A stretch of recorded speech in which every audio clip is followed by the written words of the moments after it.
This is President Nyerere's first state visit to Britain, although he's been to Britain privately on previous occasions. The state visit will last 4 days.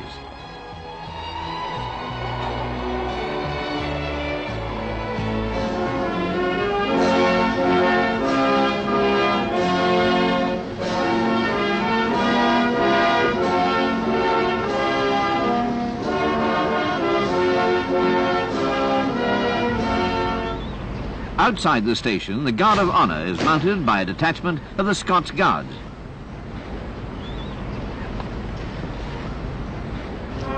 Before the state drive to Buckingham Palace, there's the formality of inspecting the Guard.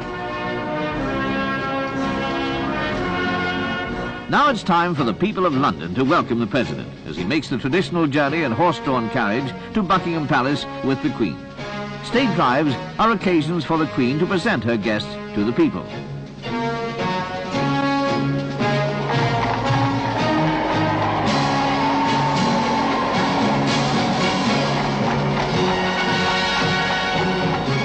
Tanzanian nationals join in greeting their president.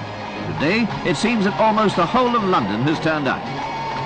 After the state visit, President Nyerere plans to go on to the Netherlands and Belgium, where he'll visit the headquarters of the European Economic Community in Brussels.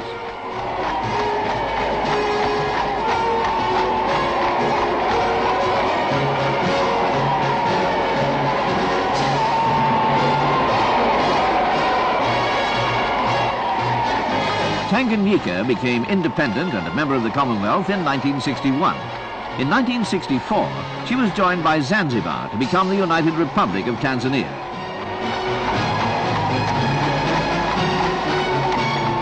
Since then, the country has been guided by this most influential of African leaders, described by the former President Giri of India as held in respect wherever men rate enlightened principles above convenient expediency.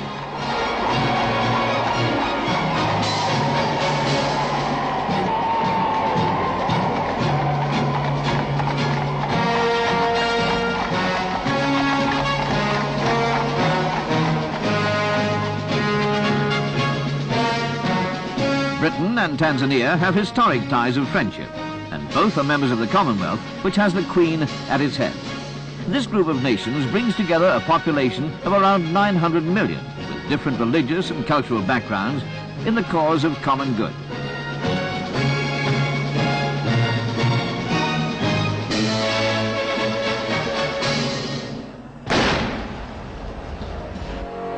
At the royal banquet held later at Buckingham Palace, President Nyerere speaks of these ties.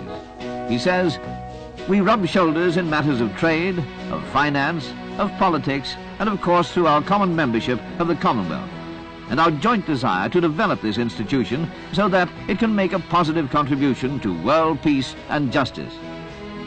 In her speech, the Queen praises the President's work in his country to create a society in which the barriers of inequality are being minimized.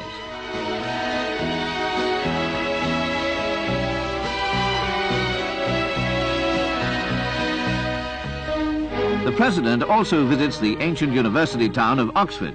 Established in the 12th century, the university now receives students from all over the world.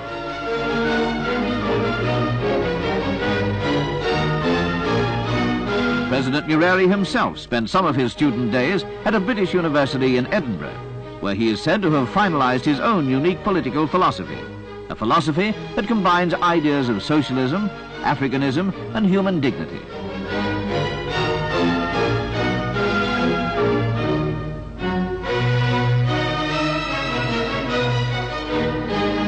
At the Sheldonian Theatre, the President addresses members of the university on a subject close to his heart, some aspects of liberation in Southern Africa.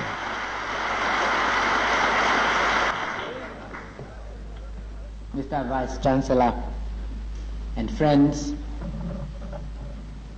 I have talked on the American continent, in Asia and Australia, and in very many countries in Europe about different aspects of the struggle against racialism and colonialism in Africa. I've been doing so since 5 days after the independence of Tanganyika when I first addressed the United Nations as the Prime Minister of a free country. And I shall be speaking on this subject today again. For Oxford University and its graduates are not unimportant in the development of attitudes. And Britain has more influence in the world than a small, weak, and young country like Tanzania. There is an attentive audience, including the British High Commissioner in Tanzania. All that I have been trying to do is to explain the situation as we see it in Tanzania and to indicate the manner in which we shall support the struggle for human dignity in that area of our continent and those three countries. Thank you very much.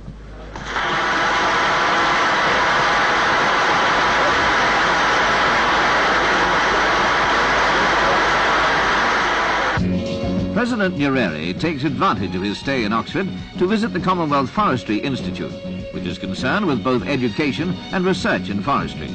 He's particularly keen to see the work of this organization because of the emphasis Tanzania is placing on agricultural development.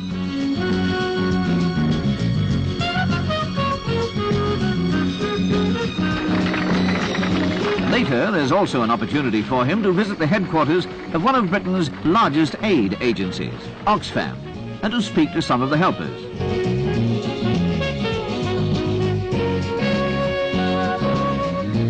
Many of these people give their time to help the world's less fortunate. Next stop, number 10 Downing Street in London, which is the residence of the British Prime Minister, Mr. Harold Wilson. The two men are colleagues of long standing.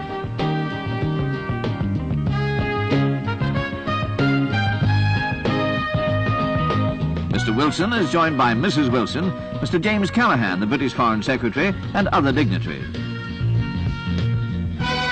Another glittering occasion in honour of the President, a Lord Mayor's banquet at the Guildhall in the City of London. It gives the President a chance to meet and address the business and finance community of the city.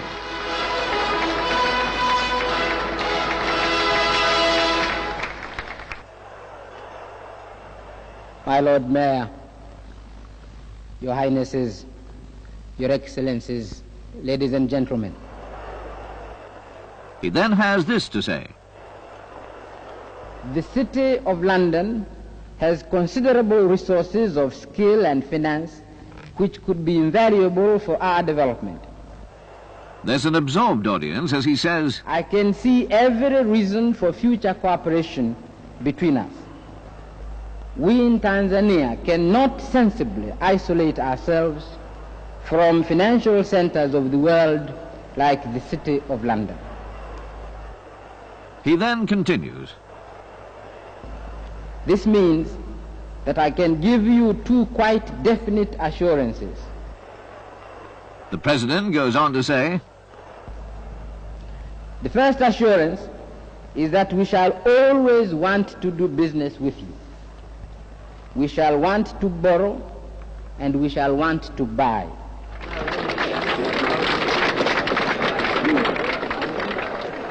And the President receives a grand ovation from one of the world's great business communities.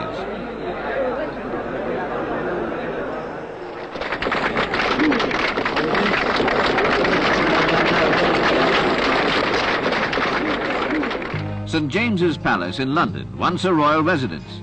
Representatives of foreign powers are still accredited to the Court of St. James. It is there that President Nyerere receives ambassadors and high commissioners of Commonwealth countries.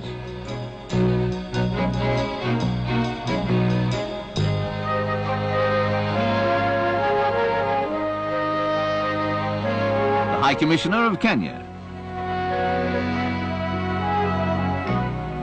Then a representative from the Pacific. The ambassador of Saudi Arabia.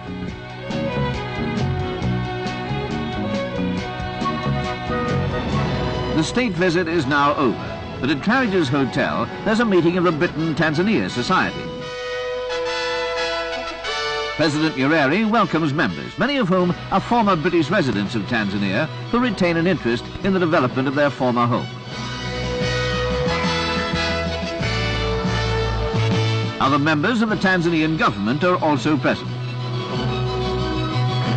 Finally, the Marehemu meets some of the 1,000 Tanzanian students who are studying in Britain and is presented with a token gift.